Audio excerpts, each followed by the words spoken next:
आजचा दिवस माझ्यासाठी खूप स्पेशल होता. हे का तुम्हाला कळणारच आहे. हॅलो गाईज, मी अंकिता तुमचं स्वागत करते परत एकदा माझ्या नवीन ब्लॉगमध्ये. तर सकाळी पार्सल आलेलं होतं आणि पार्सलची अशा प्रकारे अनबॉक्सिंग करून घेतलेली होती, कारण या पार्सलची सुरुवात सकाळपासूनच होणार होती.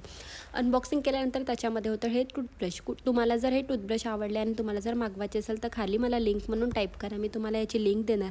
मला तर खूपच आवडले होते म्हणून याच्याने सुरुवात केली होती. मस्त ब्रश वगैरे करून घेतला आणि फेसवॉश वगैरे झाल्यानंतर लगेच आंघोळ करून घेतली, कारण आज गुरुपौर्णिमा होती आणि मला देवाची पूजा करायची होती.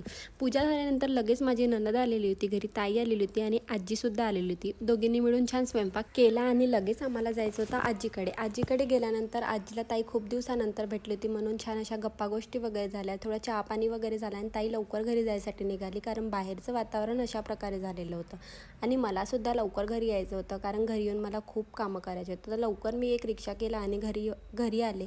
घरी आल्यानंतर मला एका माझ्या फॉलोवर्सने विचारलं होतं की तुम्ही कोकोनटची खीर कशी करता, म्हणून मी आज सांगणार आहे की मी ओल्या नारळाची खीर कशी करते.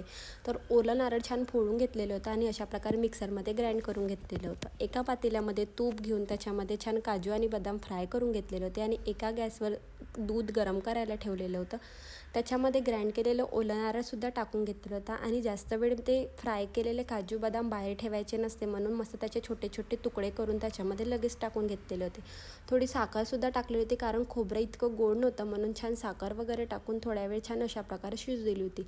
अशा प्रकारे माझी खोबऱ्याची खीर झालेली होती आणि माझ्या नवऱ्याला तर ही खीर खूपच आवडते. सगळं झाल्यानंतर मस्त अशा प्रकारे मला मेडिकलमध्ये काम होतं आणि अशा प्रकारे थोडी शॉपिंग वगैरे खालून करून आलेली होती. सात्विकच्या डोळ्याला माहीत नाही वर आल्यानंतर काय लागलेलं होतं, म्हणून त्याची आजी त्याचं दुर्लक्ष करण्यासाठी अशा प्रकारे त्याचं मन ठेवण्यासाठी अशा प्रकारे डान्स वगैरे करत होती. सात्विकला काय झालं होतं शेवटपर्यंत आम्हाला कळलंच नाही. बाहेर छान राईड मारली आणि असा दिवस संपला. Bye bye.